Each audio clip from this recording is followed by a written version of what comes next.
Yes.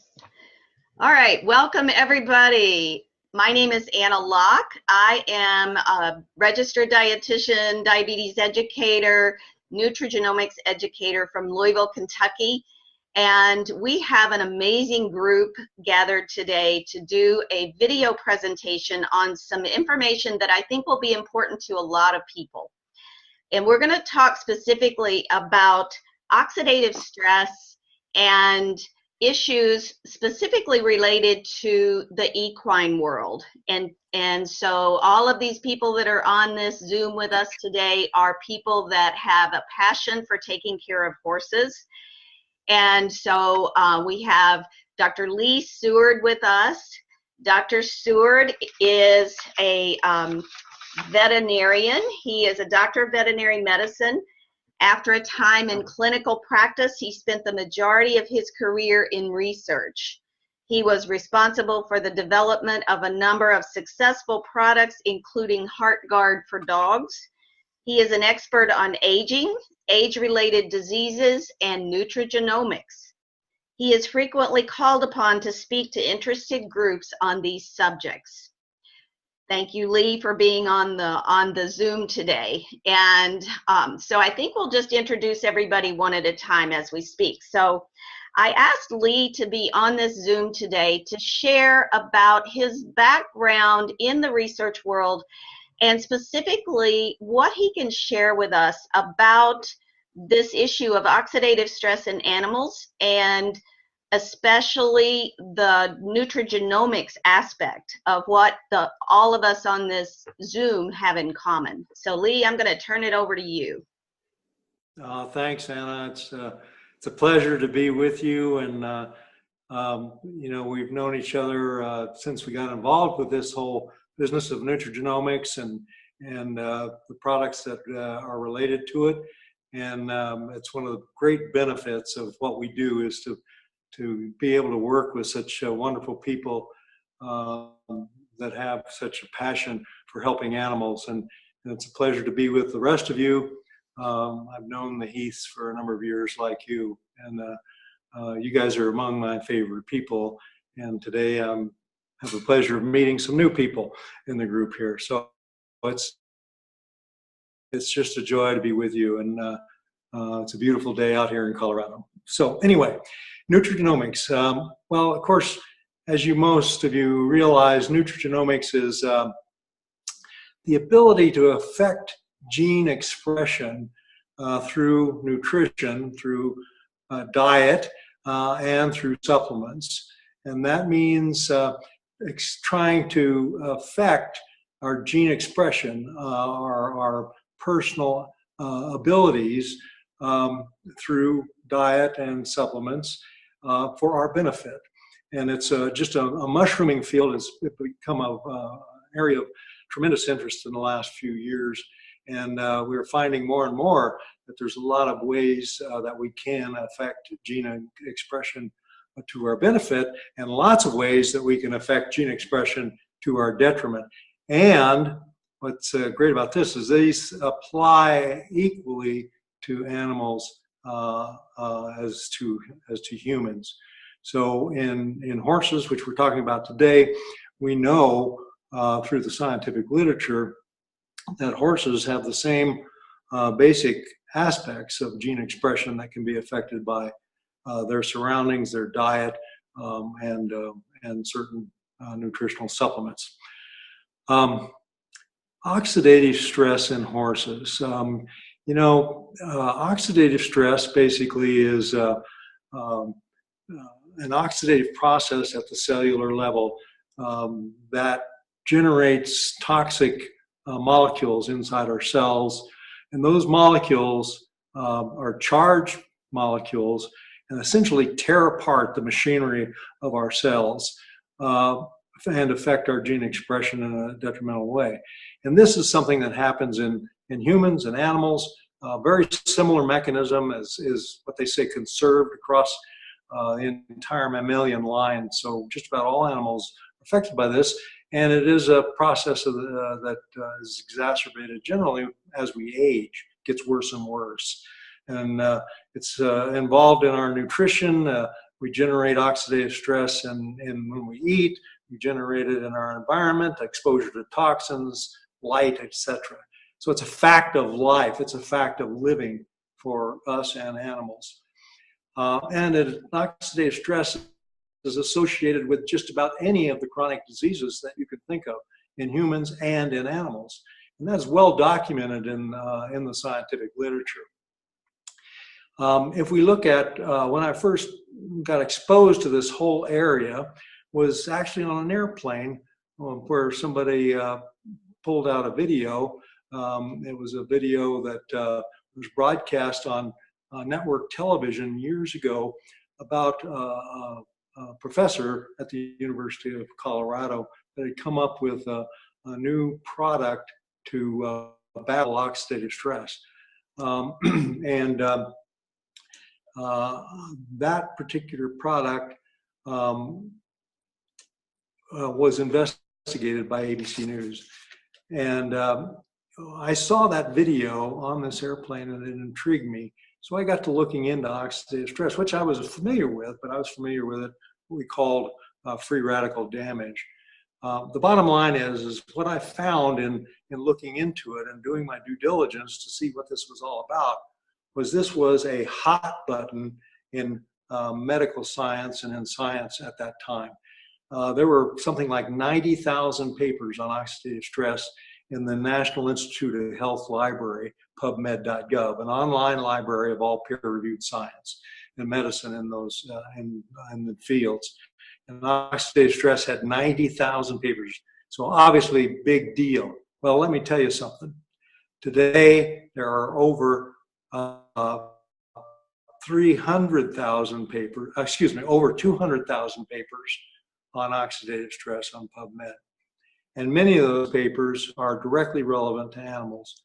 They're studies done in models and cell culture, etc., that even though they may be aimed at human medicine, they have the same application because the same mechanisms are present in animals as in humans. So let's look at horses specifically and look at oxidative stress in horses.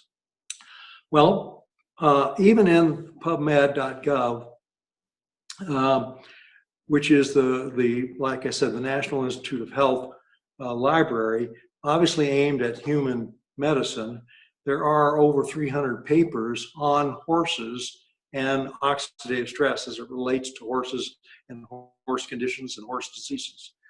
If you use other search engines, again on PubMed, there's another search engine in that library, National Institute of Health Library, called PMC, PubMed Central, and there are over 1,800 papers relating oxidative stress and to horses. And if you go to another search engine that is one of my favorites, that is a lot broader, called scholar.google.com or Google Scholar, there are over 40,000 papers that cover oxidative stress in horses. So obviously oxidative stress is a big deal in horses. And oxidative stress relates to hundreds of diseases in humans as well as animals as a cause or as a modifying factor in these diseases. So oxidative stress is part of a whole nature of the animal. In other words, like I said, it's part of living. But we all know horses. Horses are athletes. Even the horses that people don't call athletes, that they think of there as being pets. You got to remember, the horses are, by their nature and by their ancient origins, prey animals. That is, they are food for others. So they are designed to flee. And as that ability to flee means they are athletes. And through that whole nature of the beast, they generate a great deal of oxidative stress. All their metabolism is geared to be able to move quickly. And that generates oxidative stress. I like to say to people that horses are, and most people that know horses agree with me, that horses are inflammatory machines. they generate a lot of inflammation whenever they are confronted with any sort of disease or injury. And that's a whole part of this oxidative stress thing. Inflammation, fibrosis, oxidative stress are all part of the same pathways and progression of processes at the cellular level. And we know this in horses. So I don't want to get too far afield because we are limited on time, but I just want to make sure that everybody understands that this is not something that is debatable. This is established science. Thousands of papers, thousands of studies, just about on any subject you want to think about and how it relates to oxidative stress. Here's one that I know you'll learn a little bit more about here in a few minutes. But I just happened to spend a few minutes this morning just pulling up some papers because there's so many of them that it's not debatable. But here's one I thought you might find interesting. I don't know, is this backwards or forwards? Okay, so it's oxidative stress and hoof laminar tissue of horses with lethal gastrointestinal disease. Well, basically what it's talking about here is our dreaded disease, laminitis, in horses as a result of a lethal gastrointestinal disease. So oxidative stress is part of laminitis, one of the main and dramatic diseases in horses, and the Heaths are going to talk a little bit more about their experience in that. Here's another one here that talks a little bit about oxidative stress in endurance racehorses. That oxidative stress is generated by significant athletic activity. Here's another one that talks about physical exercise and oxidative stress and muscle damage in racehorses. Again, oxidative stress. So what I'm just trying to point out to you that in those search engines that I just mentioned, there are hundreds, if not thousands, of papers that relate oxidative stress to conditions that we're trying to combat. So the issue here is that anything that we can do to lower oxidative stress through nutrigenomics, that is through diet, or in this case, a supplement, an Nrf2 activator that has been proven in humans to lower oxidative stress by 40% in 30 days. And in other animals, we know it has a very similar effect. It's been documented in a number of studies that have the same effect in other animals and from our own experience. So we know that we can, in fact, impact oxidative stress through the Nrf2 pathway. Nrf2 is a protein, cellular level, that once it's activated, affects the expressions of the genes, and again, nutrigenomics to reduce oxidative stress. I'd like to mention another aspect of animals and nutrigenomics, and that is Nrf1. Nrf1, totally unrelated to Nrf2, sorry about that, folks, is a little bit more complicated. But let me this is leading edge stuff. The company that came up with the Nrf2 activator is at the forefront of nutrigenomics, working on things that no one else has touched. The first Nrf2 activator, and now the first Nrf1 activator. Now the Nrf1 we're talking about here is actually called the nuclear respiratory factor, and it's a totally different pathway than the Nrf2. So you have to be careful when you look at the scientific literature. But just let me tell you that we know from our own research that is in progress that our Nrf1 activator does in fact impact mitochondria. That is, it reduces mitochondrial dysfunction and improves mitochondrial production. Now, why is that important? Because mitochondria are at the heart of energy production in animals. That is, they produce the ATP that is the energy currency at the cellular level throughout the animal. So here we're talking about athletic animals, horses that have a great need for rapid energy production and rapid energy use. And mitochondria are, in fact, at the root of all this. We know from the research that is in progress that our Nrf1 activator improves and increases ATP production and also increases mitochondrial mass.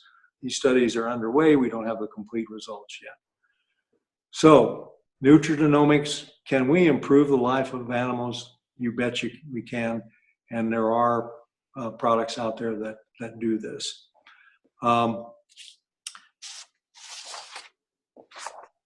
I just, a couple of things about this in my own experience is that in our own horses, we've been using some of this, these products for a number of years, particularly the Nrf2 activator.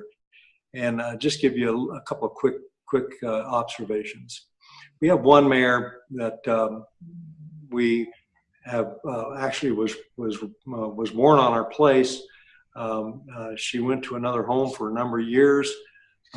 She was a family horse, and then was a brood mare for a number of years. And then we brought her back home here. And after being in those surroundings for all those years, we noticed a completely different animal, different behaviors, particularly very anxious, very flighty, difficult to be around on the ground animal. She wasn't mean, she wasn't trying to hurt anybody. She was just an anxious, active animal that you just had to be careful when you were around her. We had her on the Nrf2 activator for a while. We started to notice something, that she started getting more or less active, a little more calm, a little more relaxed, and not so feed worried, etc. Where we weren't so, initially when she first came back, I was concerned about people being around her on the ground. We didn't let visitors and stuff go in the pen with her because, again, not because she was mean, she was just moving all the time and anxious about things. So now, after a few years of being on the Nrf2 activator, dramatically different animal, a different attitude, very much easier to be on around. She also has some problems with, we don't even know the cause of itching, skin itching, etc. And we've seen her every summer, early in the summer, when she's out on our front pasture, start getting rubbing on things to where she'll even excoriate the areas. So we have to pull her off that pasture. We have to bring her into the paddock. We've tried everything, including desensitizations, it's all kinds of things.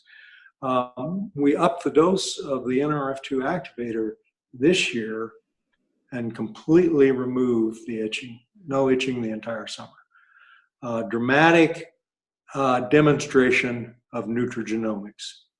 And I think with time and interest, I think I'll hold off there and let you go on to new subjects. Thank you. So thank you very much. Enjoyed it. Thanks. That was great. And we'll be bringing you back here in just a minute with Elizabeth's questions. But I think you created a great segue into letting Bonnie and Kim Heath share next. And Kim, I'm going to unmute you, and Bonnie, you can unmute your line. And so Bonnie and Kim Heath are dear friends of ours that we met through, again, our connection with this technology and the company that it's connected with. And Bonnie and Kim are owners of a horse farm in Florida. And Bonnie, I'm just going to turn it over to you, and Kim, if she wants to chime in. I want you to just share a little of your background, but really the power of what you've seen in this technology of nutrigenomics in your horses. Very good. Thank you, Anna. And Lee, it was great hearing you, as always. My family's been raising thoroughbreds for over 60 years in Ocala. And when I was 6 years old, my father and his partner had a horse that won the Kentucky Derby. And I thought, this is pretty easy. There's not much to this. But I basically tell people I was diseased at birth, and I had no choice. My sisters didn't care about it, but I quite love it.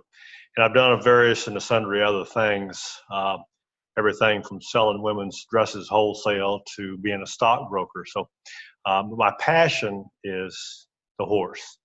And Kim and I were introduced to Nrf2 technology in late April of 2013. Well, initially August of 2012, and paid no attention to it for 8 months. And then 8 months later, late April of 2013, we were introduced again with the same video that Lee mentioned. And it made perfect sense to both of us for ourselves. And we take pretty good care of ourselves, or we did at that time. And but it made perfect sense for us. It made perfect sense for our horses. And little did we know what was coming down the pipe, because 3 weeks to the day later, our best thoroughbred mare, Miss Pangea, who was 18 years of age at the time, we had raised her from a foal, and she had a stillborn foal on a Friday, and she had some retained placenta. And the next morning, it was actually Preakness morning, 2013. She's got full-blown laminitis, and for those of you that are in the business, you understand how awful that disease is. And those of you that don't know what it is, I hope you never find out. But just take my word for it; it's the most devastating disease that an equine can have. And she's got the death look in her eyes on that Saturday morning. I'll never forget it. The vet came promptly, and he treated her with standard Western medicine, which I'm sorry is not all that effective. And God bless Kim. She had been smart enough before this, several days before this, to give our vet information about Nrf2 technology and the pathways, et cetera. And he had read it and understood it. And so she, after he treated our mare, she shoved a bottle of this product into his hands and said, "What about this?" And he said, "Why not?" And we said, "How much?" He says, "I don't know." He said, "Well, I want to tell you this." He said, "You give this all to her right now, this whole bottle to her right now." He said, "You will cause no harm." And that's refreshing. Those of us that have had drugs around our animals and around ourselves understand the caution that you use sometimes, and a nice feeling to know. Well, anyway, we administered this product to her, and I said, "I'm 175, 180 pounds, and I take one of these a day." So we gave her 9 because she's 1,150, 60 pounds, whatever she is. And we spaced it out over the day on Saturday, and we did the same on Sunday. By Sunday afternoon, this 36 hours roughly into this, her eyes are clear. She's looking out the top of her stall, and she's nickering out in the paddock to her buddies, and she's stepping out of her ice tubs. We had her standing in ice about 14 hours a day, ice and water. And she was that much better, that dramatically much better in that short a time. And it was unbelievable. It really was. So the vet came back every day, but on Tuesday, which was day 3, he shot x-rays, shot pictures of her feet. And he calls us up in a couple, 3 hours, and he said, "Want to let you know," he said, "there's no rotation of the coffin bone, and there's no sinking of the sole." And I said, "You have got to be kidding me." He says, "No, not at all." And he said, "In fact," he said, "I've got to give you some more antibiotics." He said, "I only gave you enough for 3 days initially because I didn't think she'd live 3 days." I said, "Well, Bill, I didn't think she'd make the first night." So anyway, he did that. 3 more days go past. He pulls another blood, and he calls us up in short order, and he said, "I've got another vet that's close by. He's going to come pull the catheter out of her neck." He said her blood work is perfect. And I couldn't believe what I was seeing. So in very short order, within about 3 weeks, she was out in a round pen. She never had a shoe on during this whole ordeal. The next spring, when she was 19 years old, she was in such good health that we bred her, and she got in foal on 1 cover. And of the 4 years she's been eligible to have a foal since that time, she's got 3 babies. So she's 23 years old, and she looks as if she's maybe 12. Had a good video of her on Facebook last week, I guess it was, running across the paddock with her baby by her side, and she's just a joy. So that was our experience. And Lee talked about the oxidative stress and these being inflammatory machines, and horses and dogs tend to show dramatic change quicker than humans. I think for two reasons, because they oxidize faster than we do, and they're not burdened with this 6 inches in between here that we all are. So I think that's the deal. We use it for non-sweaters. Had good success with non-sweaters down here in Florida.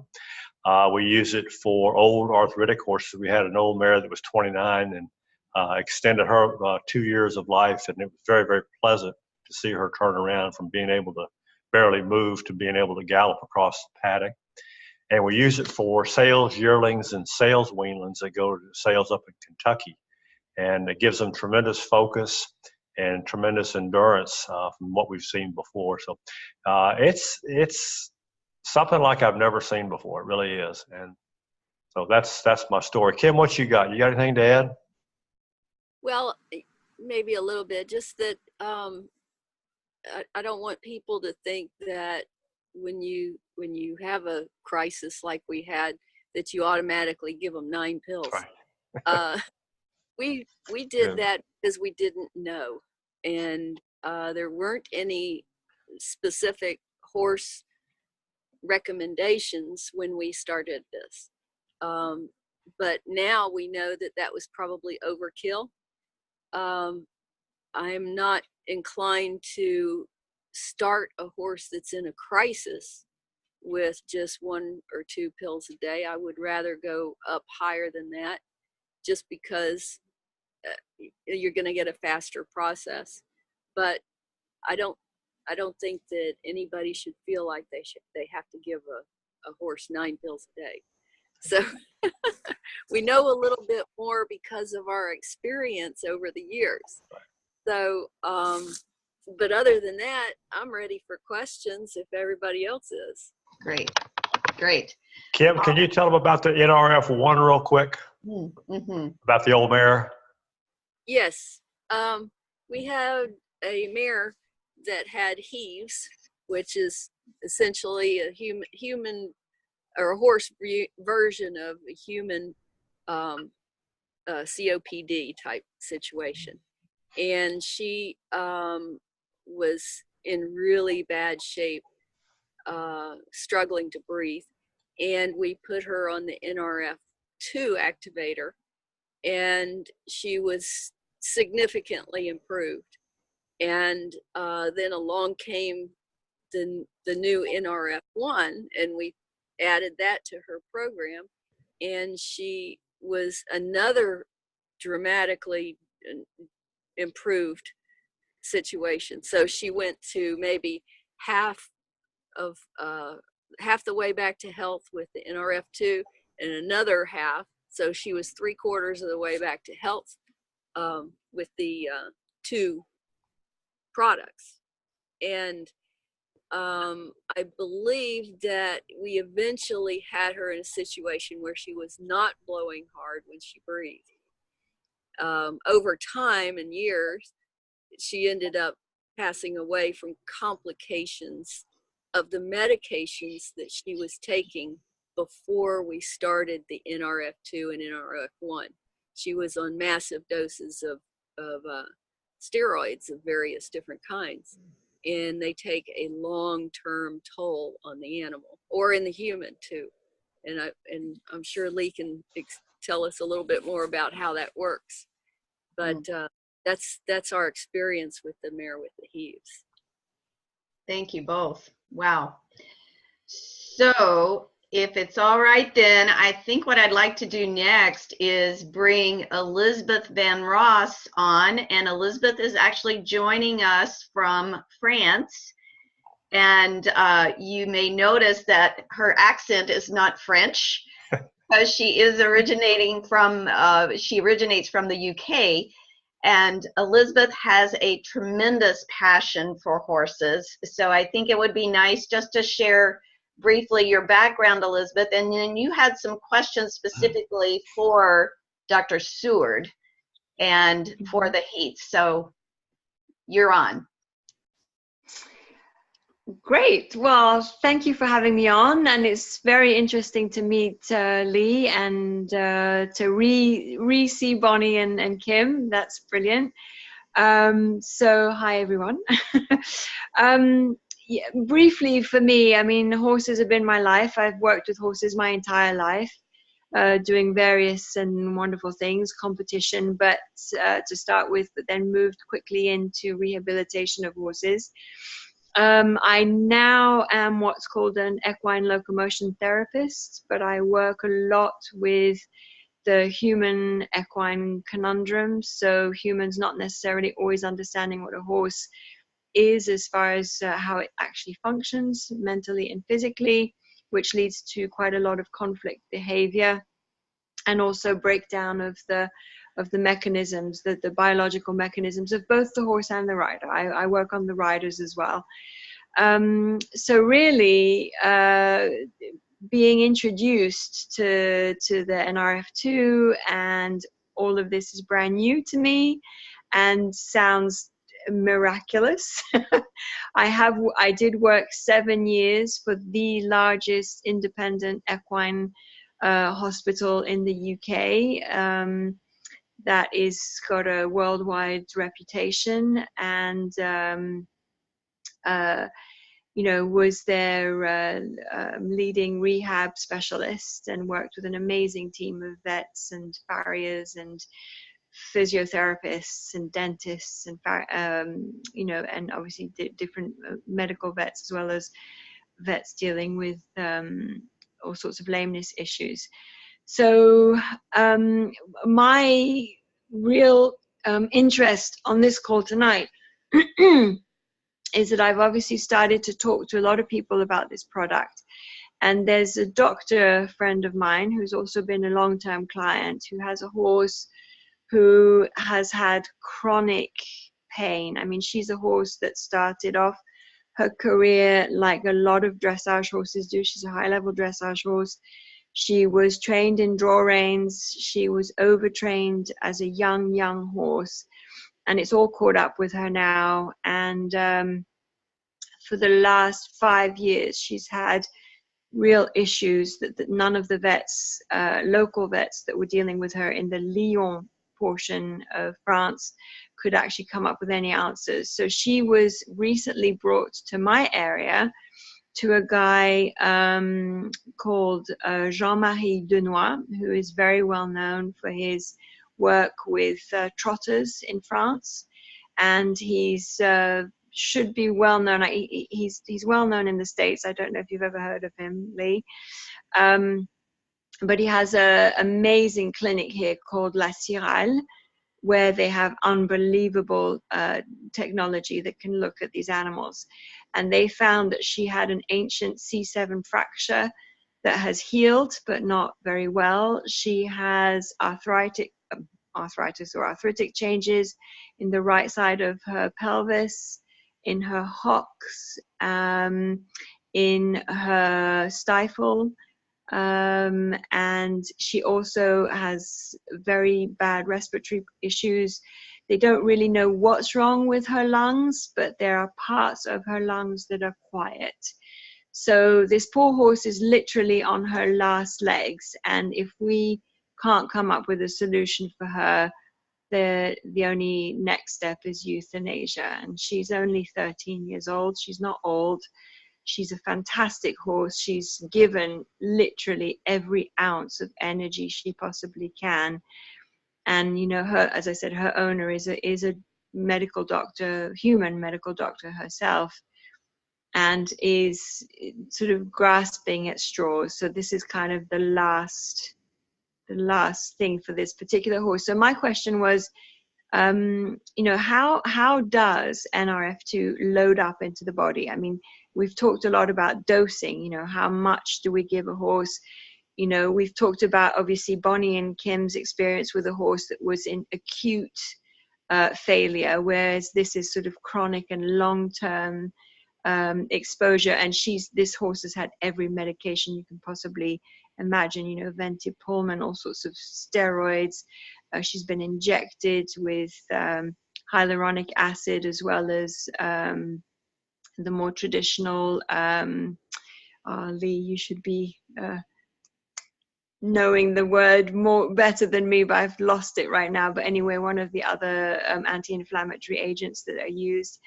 And my question is, you know, where do we begin? You know, if we're going to use this to rebalance her, and even if it's nothing more than to give her some relief, you know, where do we begin? You know, what's my first step? How do I advise this particular person with her horse?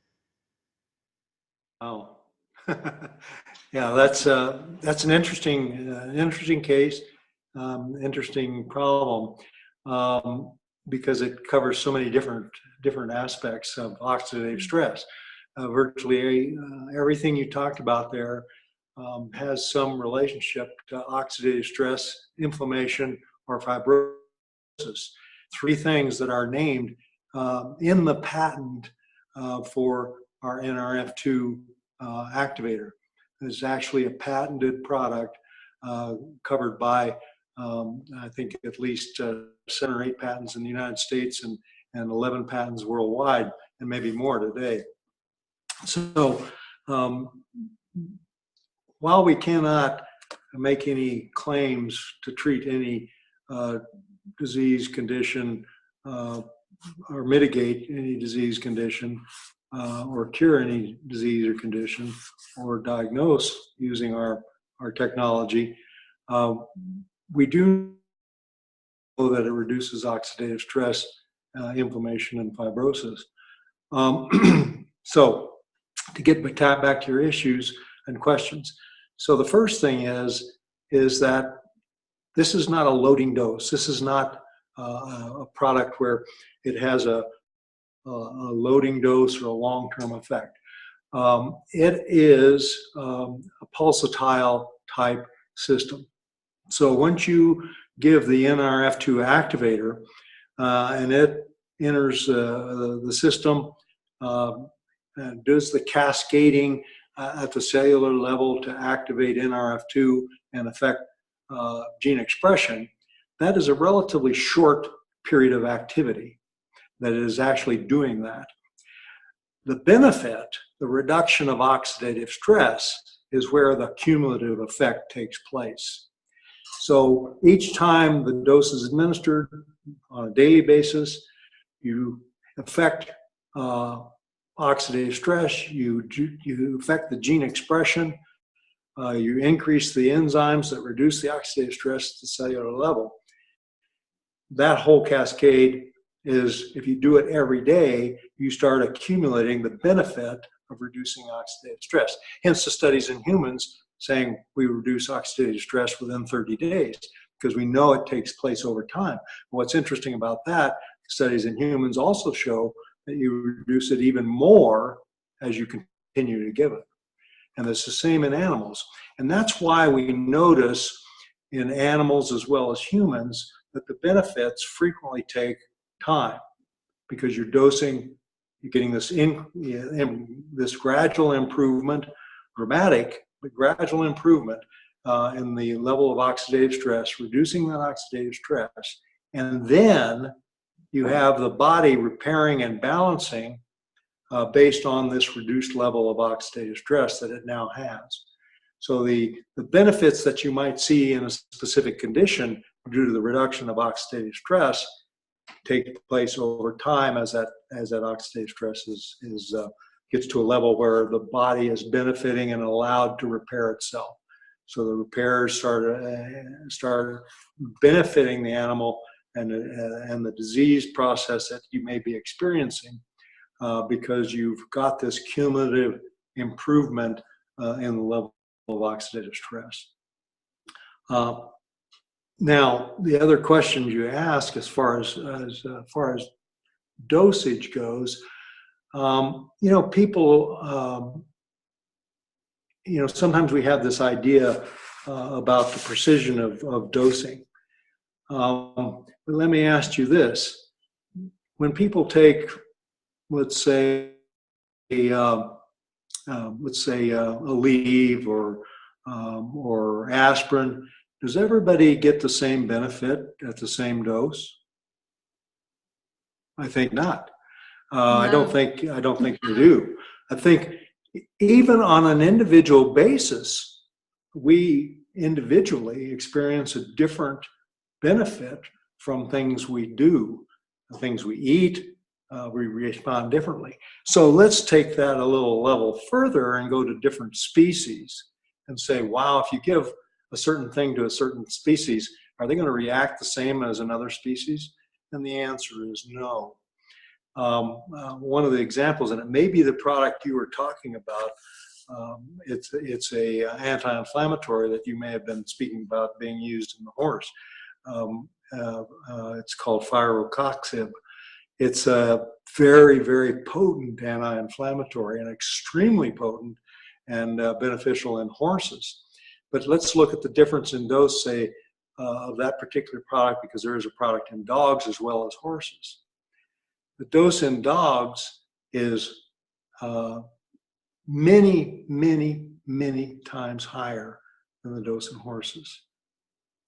I mean, a 100-pound dog will take a tablet. A 1,000-pound horse will take a quarter of a tablet. And this has to do with all kinds of variables. But one of the things that a lot of people don't appreciate, not only the difference in the metabolism, how they absorb things. Obviously, the GI tract of a horse is not the same as a human, not the same as a dog. So they're going to absorb things differently. They're going to process things. Their liver functions slightly differently than a human liver. So they're going to process things a little differently. So you've got all these variables, plus the fact that what we call volume of distribution. The creator of this Nrf2 technology estimated initially, when somebody asked him, before we even knew anything, that horses are likely to take far less than humans of this particular product to get the benefits, because their volume of distribution is so much different. That is, they have a lot more bony parts of their body, a lot of their structure is what I call inert structure, the tendons, the ligaments. So a lot of the weight involved in the horse involves things that aren't really dynamic and in their exchange of fluids, etc. So they're not really absorbing and metabolizing drugs or nutritional products such as this Nrf2 activator. So you're going to have a different dose. So what you have to do is you either have to study it and determine dose, or you have to use what I call empirical dosing. You have to look at a dose, start at something that sounds reasonable, and look at the effect. And that's something that Bonnie and Kim experienced when they were working with Miss Pangea, and something that I experienced working with our horse, and what other people have experienced. So what we've found, that boil it all down, is if you're looking at just the well-being of an animal and wanting to reduce the oxidative stress for their well-being and overall health, which you're going to get by reducing oxidative stress, then it's not uncommon for people to feel that 1 to 2 tablets of this Nrf2 activator are beneficial. Now, if you're trying to have a specific benefit, you may want to go higher than that for a while to see if you can impact that specific issue that you're trying to benefit. So I know that may not be precise enough for a lot of people, but I think that's the guidelines that we work with. I've got right now, in my 2 horses, I've got 1 horse that gets 1 a day. I've got 1 horse that gets 3 a day. Mm-hmm. So, and that's just because in the experience of working with these animals, those are the doses that, from our observations, seem to be reasonable and beneficial. And that's a long-term dosage. I mean, they've got. Yeah, I mean, I think I might be able to drop back to 2 on the 1 horse instead of the 3, but we're so excited about what we see in her. This is the horse that we're just making her feel better, and so she's acting better. So we're affecting her attitude towards us and our joy in being around her. So I'm willing to give it the extra pill a day to make sure that I'm achieving that. Yeah, absolutely. Also, can I ask you, the Nrf2 is naturally occurring within the body, and from what I understand, for humans up until the age of 20, the oxidization and the antioxidants are kind of balanced naturally within the body. Why does it slow down at 20 and I'm not sure at what age in a horse, but what makes that process slow down, and then the antioxidants kind of, I mean, the free radicals get more of a hold on the body? Yeah, well, that's a great question. The reason I consider myself an anti-aging expert is, hey, look at me. I'm against aging. Obviously, it hasn't. But anyway, basically, it is a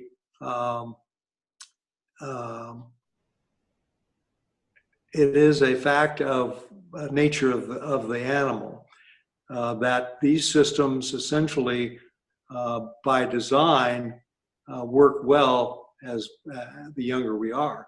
I don't think 20, you can say 20, essentially oxidative stress starts at birth or even before that, and it's a constant progression. And the systems do well up until about 20 or so, balancing this out. But then we start being subject to our exposures. See, as we age, we're subject to more exposure. At 20, you've been exposed to things for 20 years. At 40, you've been exposed to those things for 40 years. When you get to be my age, you've been exposed to those things forever. So what we're talking about here is our metabolism generates the oxidative stress. Our exposure to toxins, environmental toxins, all the things that we induce in our world, that we expose ourselves to, but even the natural things like solar radiation, etc. All those things are part of generating the oxidative stress.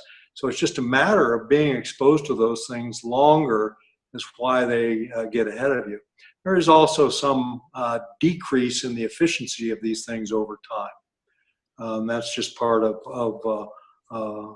wear and tear on our systems. So you have increased exposure, our inability to keep up with that increased exposure, and the decline in the efficiency of these systems. And what we found, of course, is that through nutrigenomics, we can impact that. We can increase our ability to deal with that decline in our effectiveness in expressing Nrf2 and impacting these survival genes that are so beneficial in combating oxidative stress, inflammation, and fibrosis. Okay.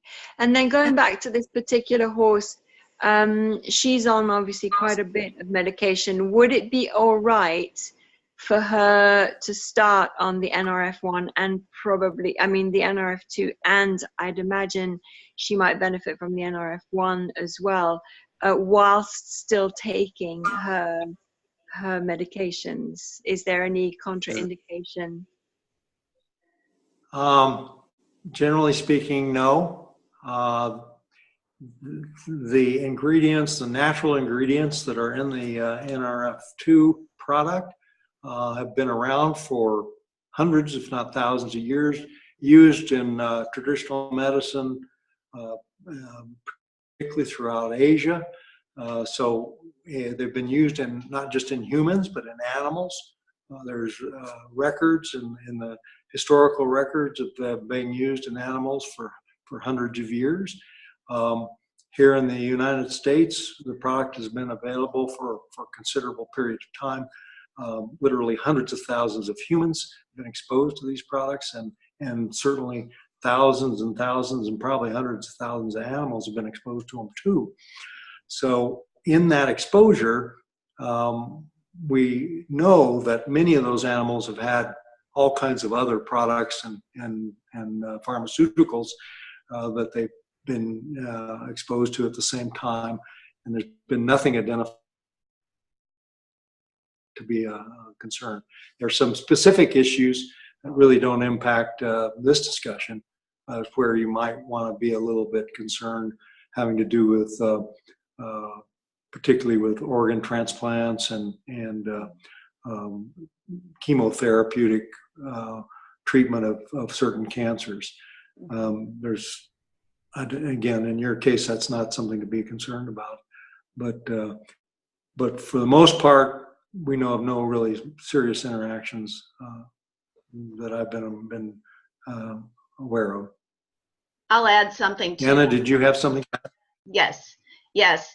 One of the things that I like to point out when that question comes up is something I've heard from other medical professionals in our connection with this, is that even when people look at the ingredients and they might look up, for instance, turmeric and see, oh, turmeric has an interaction with such and such. But what we have to really remember is the amount of the ingredients that are in these products. These are minute amounts of the actual herbal extract. So it's not like the large dosing of those herbs that are typically given for a particular therapeutic issue that, you know, people just using the single herbs tend to do. So it's you have to really take that into consideration. Would you agree, Lee?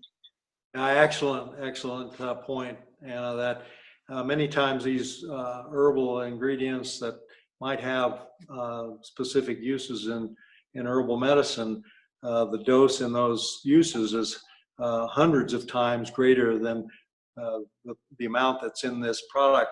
And the reason that's so is because what the creator of this technology did is find the ingredients and the levels that, when put together, caused an immense increase in the effects.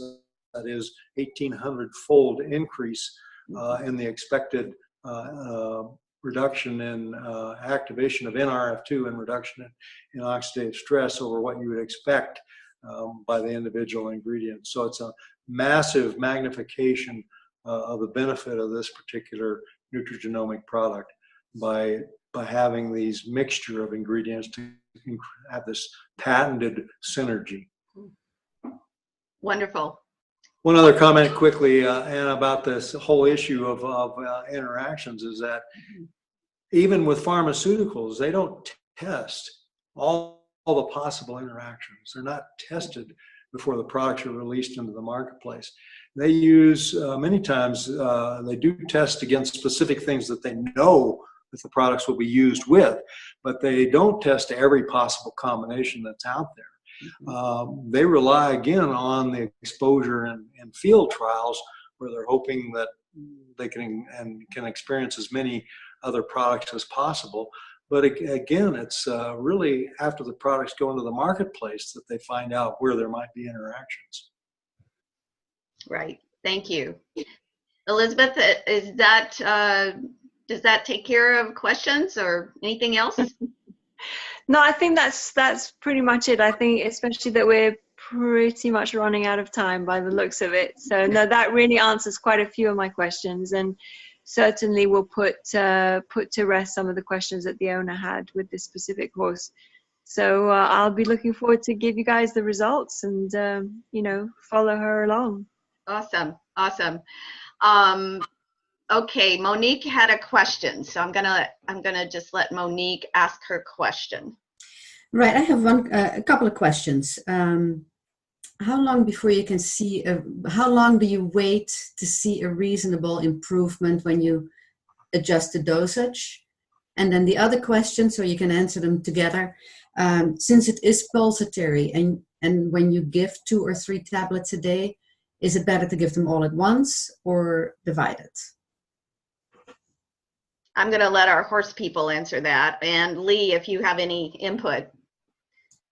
Yeah, the question about the pulsatile effect, if you're in a situation that you can do it, let's say you're giving a horse 2 a day. You can give them 1 in the morning, 1 in the afternoon, space them out 7 or 8 hours, great. Not everybody's in that situation where they can do that. As Dr. Fifi would say, just get the pill in them somehow, you know, either way. So what was the other question? What was the first question? If you, how long do you wait to see an improvement before you okay. ask for Yes, regular? very good. Obviously, you know your horse. That's kind of what Lee was saying about his horse. You know your horse, and you don't have to worry about overdosing, which is wonderful. So, like I say, when Miss Pangea had her crisis, we didn't know. I mean, we're brand new. Nowadays, we would start a horse in that situation probably with 4 or 6 a day, spaced out twice, 3 in the morning, 3 at night, and then start scaling back after a few days. But when you know your horse and you know what they normally do and how they normally act, then you can just base it off of that. And I wouldn't wait a whole lot. I'd wait 3 or 4 days, maybe a week at the most. We had a mare similar to what Lee was talking about, his mare that he got back. We took a mare from rescue and who had been starved. And boy, I'll tell you what, feeding time was a rodeo, and you would get hurt. And I don't think she meant to be mean, but she was going to eat her, or hurt you in the process. Today, no, we cut her a wide berth just out of respect, but she's not that same. She's not that same individual that we got. So, but know your horse. That's the end of the deal. Is that good? Yep, that is good. These were questions specifically for a friend. She has her horse has heaves and is laminitic, and has tendencies for what do you call that? Metabolic syndrome, Cushing's. Yeah. So it's all. I assume that is all has to do with the oxidative stress. Yep. So. Absolutely. Yes. Major component, you bet. Yeah. And I think also getting back to what Bonnie was saying is that, we see the responses a lot more rapidly in animals, dogs and horses, and